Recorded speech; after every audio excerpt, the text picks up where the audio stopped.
اس سے آپ اختلاف کر سکتے ہیں، اس کی کسی چیز کی آپ تنقید کر سکتے ہیں، وہ میں بھی کروں، آپ بھی کریں گے، لیکن بحثیت مجموعی اور دین کی تجدید اور احیاء کی دعوت،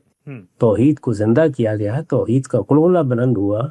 ساری سرزمین کو شرک کے آلودگی سے پاک کر دیا گیا، بدعت کی آلودگی سے پاک کر دیا گیا، تو بہت سے معاملات ہوئے ہیں جس کے صلے میں اللہ تعالیٰ نے خوشحالی عطا فرمائی ہے، لیکن یہ کیا اس سطح پر ہو گیا ہے جیسے صحابہ کرام نے کر دیا تھا؟ ایسا نہیں ہوا۔ تو ظاہر ہے کہ جتنے مسلمان ہوں گے اپنی ذمہ داریوں کو پورا کریں گے، اس کے لحاظ سے اللہ کی عنایتیں بھی ہوں گی، وہ اللہ کی عنایتیں بھی ہم دیکھ رہے ہیں، اور جب اس نے گرفت کی تھی وہ بھی تاریخ کے صفحات میں ثبت ہے۔ ٹھیک، نقطہ بالکل واضح ہو جاتا ہے۔ آخری سوال ہم سے اس موضوع سے متعلق،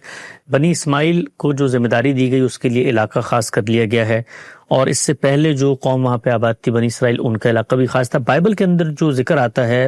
اس قوم کو جس وقت علاقے تفویض کر کے بندی کی جا رہی تھی، تو اس میں آتا ہے کہ یہ نیل اور فرات تک کی سرزمین۔ اب بنی اسماعیل کو جو جگہ دی گئی ہے وہ جزیرہ نما عرب ہے، اس کے اندر 7 کے قریب ممالک آتے ہیں، اس میں اردن بھی شامل ہے، قطر ہے، کویت ہے، اسی طریقے سے سعودی عرب اس وقت جو ہمارے سامنے موجود ہے، اس طرح سے امارات کی ریاست ہے۔ تو ایک سوال یہ پیدا ہوتا ہے کہ جو جگہ بنی اسرائیل کو دی گئی تھی اور جو بنی اسماعیل کو دی گئی، یہ جزیرہ نما عرب ہے اور یہ کنعان فلسطین کا علاقہ ہے، لیکن جو بائبل میں اس کی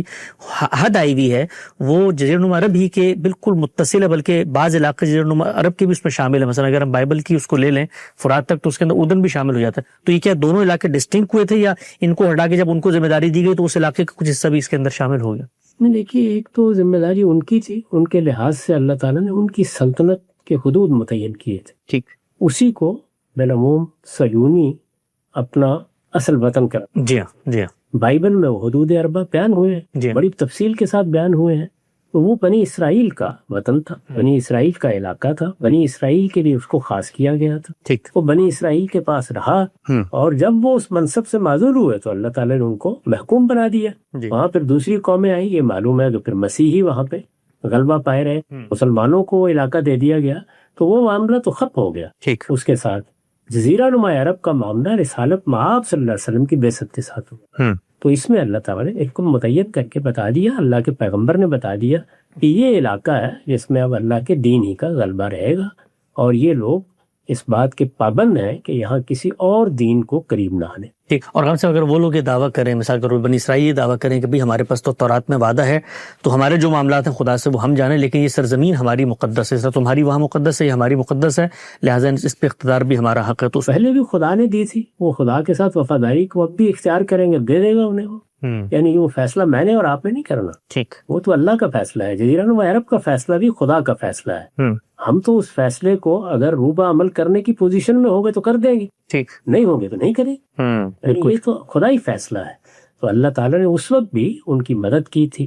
ان کے اوپر اپنی رحمت فرمائی تھی، یہ کہا تھا کہ میں تمہارے ساتھ ہو کر، تمہارے رتھوں کے ساتھ ہو کر تمہارے دشمنوں سے لڑوں گا۔ تو وہ اللہ کی تائید اور مدد ہے، وہ جس کو حاصل ہو جائے۔ اس وقت تو یہ معلوم ہے، اللہ تعالیٰ کا اعلان موجود ہے کہ قیامت تک اب مسیحیوں کا ان پر غلبہ رہے گا، اس کو قرآن نے بیان کر دیا ہے، جاعل الذین اتبعوک فوق الذین کفروا الی یوم القیامہ، اور سورہ اعراف میں بتا دیا ہے کہ وقتاً فوقتاً ایسے لوگ ہم پیدا کرتے رہیں گے یسومونکم سوء العذاب، جو تمہیں برے عذاب سکھاتے رہیں گے۔ تو یہ اب ان کے لیے یہی مقدر ہے، وہ اس کو بدلنا چاہتے ہیں تو قرآن نے بتا دیا کہ یہ تم بدلنا، تم اگر لوٹو گے، صحیح رویہ اختیار کرو گے، خدا کے ساتھ وفاداری کا حق ادا کرو گے، تو ہم بھی لوٹ آئیں گے۔ تو اللہ تعالیٰ کا ان کے ساتھ معاملہ ہے، اس کا مجھ سے آپ سے کوئی تعلق